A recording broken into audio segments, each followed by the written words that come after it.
Alright, in this video we'll be going through the 2021 electricity exam. The way I recommend you watch this video is to pause the video before every question, try the question yourself, once you completed the question or get stuck, unpause the video to see how I go about getting the answer. Kate is experimenting with LCR circuits. She uses a signal generator and connects an inductor, a 1 × 10⁻⁴ farad capacitor, and a lamp to act as a resistor, all in series, as shown in the diagram below. Kate adjusts the frequency of the signal generator until the lamp glows brightly. The lamp is the brightest at a particular frequency called the resonant frequency. State one condition for resonance to occur. Okay, so one condition for resonance to occur is when the reactance of the inductor is equal to the reactance of the capacitor. Some other things that you can also say, all of which piggyback off this one idea, is that current is max when resonance occurs, okay? And also the total impedance is at a minimum, okay? So both of these ideas are due to the fact that the reactance of the inductor is equal to the reactance of the capacitor, okay? So realistically, this is the core idea. Kate observes that the resonant frequency is 210 Hz. By first showing that the reactance of the capacitor is 7.58 ohms, calculate the inductance of the inductor. Alright, so we know that the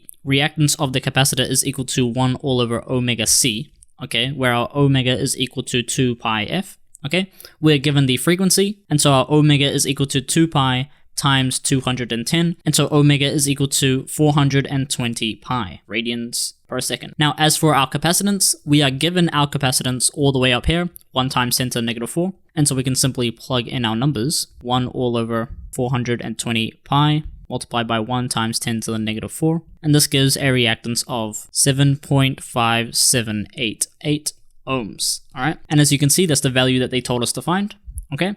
And because we know that the circuit is in resonance, we know that XC is equal to XL, okay? And so therefore we know that the reactance of the inductor is also equal to 7.5788, okay? And so therefore as the reactance of the inductor is equal to omega L, and we already found our omega, we can now rearrange for our L as we just found our reactance of our inductor as well. And so we get L is equal to XL all over our omega, and so therefore plugging in our numbers, 7.5788 all over 420 pi is equal to 5.74 times 10 to the -3 henries. While the lamp is at maximum brightness, Kate inserts some iron rods into the core of the inductor. State how inserting the iron rods affects the inductance of the inductor. Okay, so as we know, when we put iron inside the core of the inductor, the inductance of the inductor will increase, okay? That's all well and good, so you can write that down. However, on the marking schedule, it goes one step further, and it says how the reactance of our inductor is directly proportional to the inductance, alright? That's because XL is equal to omega L, okay? Alright, so this is all well and good. And so therefore, if our inductance increases, therefore the reactance of our inductor also increases. Now, from a physics standpoint, this is not a problem. The problem comes when they didn't ask anything about the reactance. So I don't know how you're supposed to know that you're supposed to write something about the reactance, but in the marking schedule, it wants you to write about the reactance. So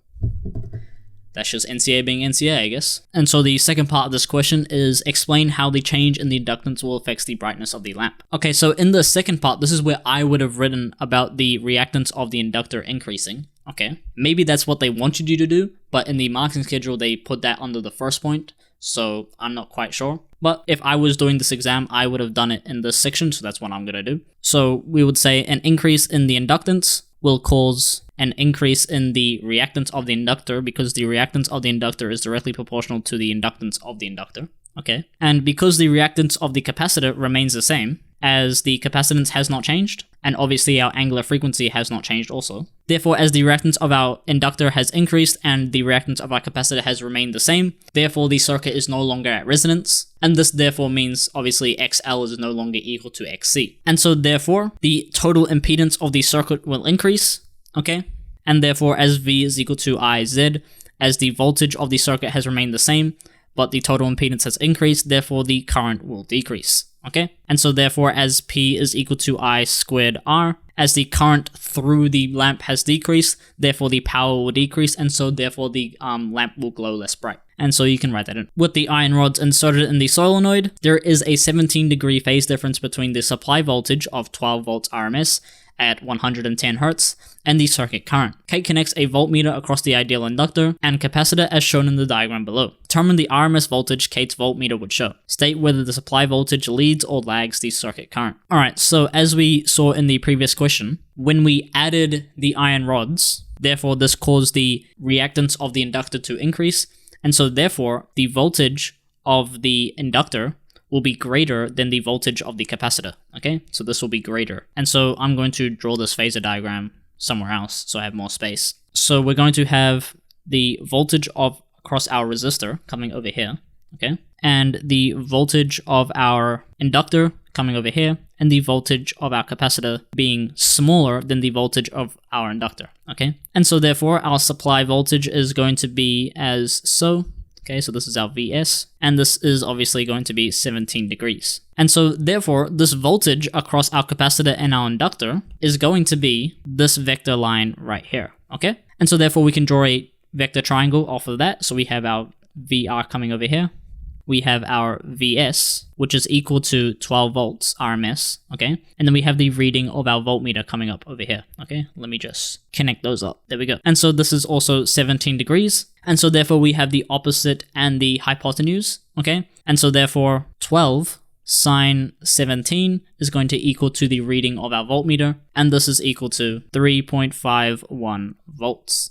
There we go. Also, as we know, the current of the circuit is in phase with the voltage of our resistor, okay? And so as you can see, the voltage of the supply leads the circuit current by 17 degrees, okay? And so you can write that in also. Kate uses a 12 volt DC battery with no internal resistance to connect a lamp in series with a 1.6 Henry's ideal inductor. Kate observes the brightness of the lamp in the circuit as she closes the switch. This question assumes that the resistance of the lamp is the same for all voltages. Show that the time constant of this circuit with the inductor and lamp is 0.2 seconds. Alright, so we know our time constant for an LR circuit is equal to the inductance of the inductor all over our total resistance. And so we have our inductance of our inductor as 1.6, and our total resistance is not given. And so therefore we need to find that. We know that the lamp draws 18 watts of power. Okay, so our power is equal to 18 watts. Okay, and we also know the voltage is 12 volts. Okay, and so we know that P is equal to IV, and we know that V is equal to IR. Okay, and so therefore we can say that I is equal to V all over R. And so we can plug this into here, and we get P is equal to V squared all over R. And so therefore, rearranging for resistance, we get our resistance is equal to V squared all over our power. And so therefore, our resistance is equal to V squared, which is 12 squared, divided by 18. And this gives a resistance of 8 ohms, all right? And so we can simply plug that into here, and this gives a time constant of 0.2 seconds. And as you can see, that's the value that we're trying to find. On the space below, draw a graph of the voltage against time for the lamp, starting at the instant the switch is closed. Plot at least 3 non-zero points on the graph. Alright, so this is the voltage of the lamp, okay? And so we know that when we have an inductor in the circuit, when the switch is initially closed, there is going to be a back EMF being produced, and this back EMF is going to be equal to our supply voltage, okay? And so when the switch is initially closed, because the back EMF is going to be equal to the supply voltage, no current is going to flow because we have two opposing EMFs, and so therefore no current is going to flow through the lamp, and so the voltage across the lamp is going to be 0 initially. Over time, this back EMF is obviously going to die down, and so therefore our current is going to begin to flow up until the point where the back EMF no longer exists and our inductor acts like an ideal wire. Okay, and at that point current is max, and so therefore the voltage across our lamp is also going to be max. And as you can see, this is a series circuit where we only have one component, and so therefore the voltage across this lamp is going to be equal to our supply voltage, as we see over here. So we're going to start at 0 and we're going to end at 12 volts. Alright, so therefore our Vmax is equal to 12 volts. Alright, so to find our voltage value after one time constant, we take our max voltage and we multiply it by 1 minus 0.37. Okay, alright, and so what you might say is, why don't we just go 12 times 0.63? And you will be right. For this exact expression, we would get the correct value. It's the same value because 1 minus 0.37 is equal to 0.63. You'll be correct. However, doing it in this way will help us for the other time constants, okay? And I'll show you in a minute. So that's equal to 7.56 volts. And so that is going to be roughly right over here, okay? Now for after two time constants, what we do is we take the max voltage, multiply it by 1 minus 0.37 squared, okay? And that's equal to 10.36 volts, okay? And so that's roughly right over here. And so after 3 time constants, minus 0.37 cubed, and that's equal to 11.4 volts, okay? And so that is equal to roughly over here, okay? And so therefore we get this logarithmic growth like so. Alright, explain the reason for the shape of the graph that you have drawn for the lamp in part 1. Discuss how the inductor affects the voltage across the lamp. Comment on the gradient of your line. Alright, so we know that this is a series circuit, and so therefore, at any instant, the EMF is going to be equal to the voltage across the inductor plus the voltage across our lamp, okay? And we're going to denote this voltage across our lamp as VR, because our lamp is essentially the same as a resistor. Okay, and so therefore, we know that the voltage across our inductor is equal to negative L change in current all over change in time, okay? When the switch is closed, we're obviously going to have a very, very high rate of change of current because our current was at 0, and then all of a sudden we have a current flowing through the circuit, and so there's a high rate of change of current. And so therefore, the voltage of our inductor is going to be very high. In fact, it's going to be equal to the EMF of the power supply. And so therefore, the voltage across our inductor is equal to our power supply. Therefore, the voltage across our lamp is going to be equal to 0 at this instant, okay? And we can see that right over here. Also, another way in which you can explain this is by saying that the voltage across the inductor produces a back EMF, which therefore opposes the oncoming current, and as initially, the back EMF is equal to the power supply, therefore no current flows initially, and so therefore there's going to be no current flowing through the lamp, and so therefore there's no voltage across the lamp, alright? As the rate of change of current begins to decrease, therefore the voltage across the inductor will begin to decrease, and so therefore the back EMF will decrease. Therefore current will begin to flow throughout the circuit, and so current will flow through the lamp, meaning the voltage across the lamp will begin to rise, okay? And this will continue till the rate of change of current is 0, therefore the voltage across our inductor and therefore the back EMF is 0, meaning that the EMF is equal to the voltage across our lamp, which we can see over here, okay? Now, as for the gradient of this graph, the gradient is max at the start because the rate of change of current is at its maximum value, okay? So the current is at 0, and then we close the switch, okay? And so the rate of change of current is very, very high, okay? So then, therefore, as the current begins to change less, that means the rate of change of current is beginning to decrease, okay? And so when the rate of change of current begins to decrease, the voltage across the lamp will approach the maximum value of 12 volts, okay? And so you can write that in words. Calculate the energy stored in the inductor once the current is steady. Alright, so the energy stored in the inductor is equal to half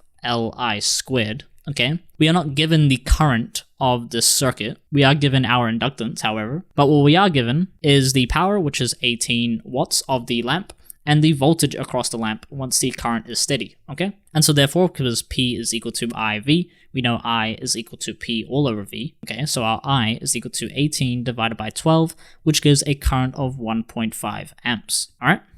And so therefore, our energy is equal to half times 1.6, which is our inductance, times 1.5 squared, and this gives an energy of 1.8 joules. Joule is experimenting measuring the terminal voltage across a battery and the current drawn from a battery while adding lamps in parallel. He notices that the terminal voltage decreases as he adds more and more lamps in parallel. He uses the data he gathers to plot a graph of the terminal voltage across the battery against the circuit current. State the physical meaning of the term EMF. So the EMF is the voltage across the battery when no current is flowing, okay? Use the graph to determine the EMF of the battery and the internal resistance of the battery. So if we were to use this graph and we can backtrack this gradient, we can see it roughly intersects at 9 volts, okay? So the EMF, we can say, is roughly 9 volts, okay? As for our internal resistance is going to be the gradient of this graph, and so we can pick 2 nice points. We have a nice point right over here, and we also have a nice point right over here, roughly, okay? And so this is 6.8 volts, and that is at 1.5 amps,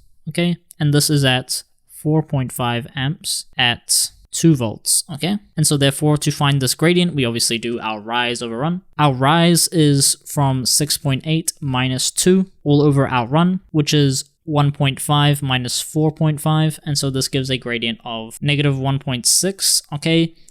We just want the absolute value here. We don't care about the direction of the gradient, and so therefore 1.6 ohms is our internal resistance, alright? Just to note, on the marking schedule, it says that the internal resistance is 1.5 ohms, but allows for a 5% tolerance each way, which now I just calculated, 1.6 is not within 5% of 1.5, so I guess I just got that wrong live on air. But what else do you want me to do? That's pretty close. So I'm just leave it. So let's say our internal resistance is 1.6 ohms. Alright, close enough. Explain why the terminal voltage of the battery decreases as more lamps are added in parallel.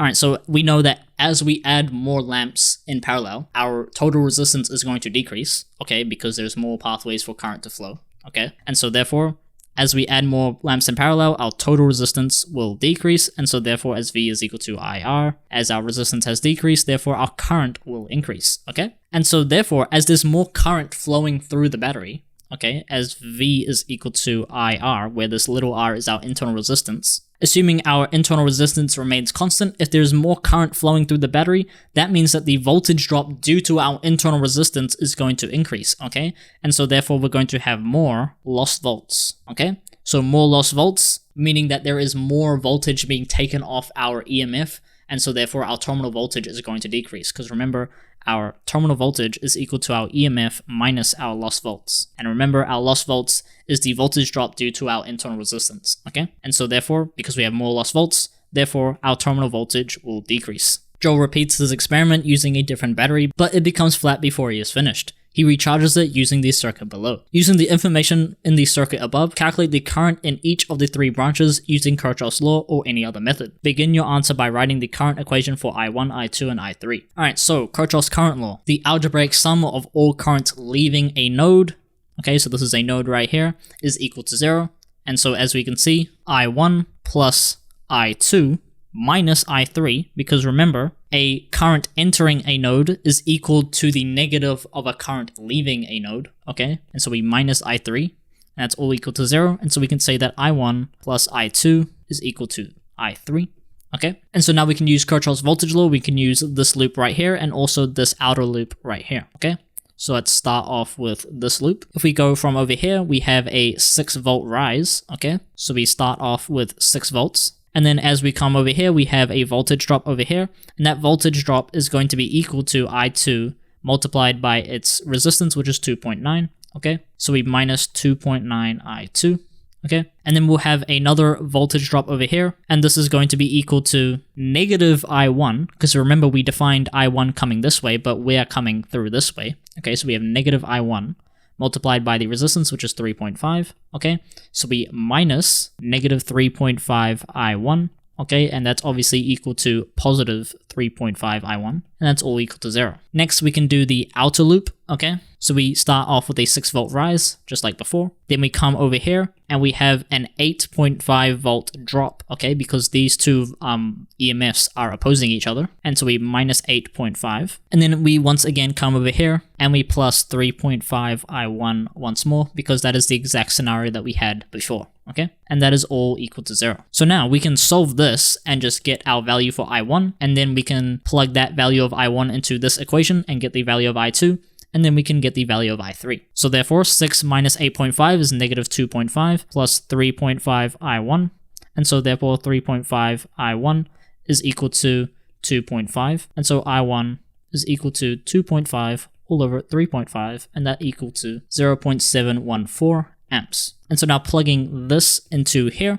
we get 6 minus 2.9 I2 plus 3.5 multiplied by 0.714, and that's all equal to 0. This value right here is equal to 2.5, okay, so 6 minus 2.9 I2 is equal to 0, okay? And so therefore, 8.5 is equal to 2.9 I2, 8.5 all over 2.9 is equal to I2, and so this gives a value of I2 as 2.93 amps. And so therefore we can plug this number and this number into this equation right here to get the value of I3. And so we get 0.714 plus 2.93 is equal to I3. And this gives a value of I3 as 3.65 amps. And with that, we're done. See you.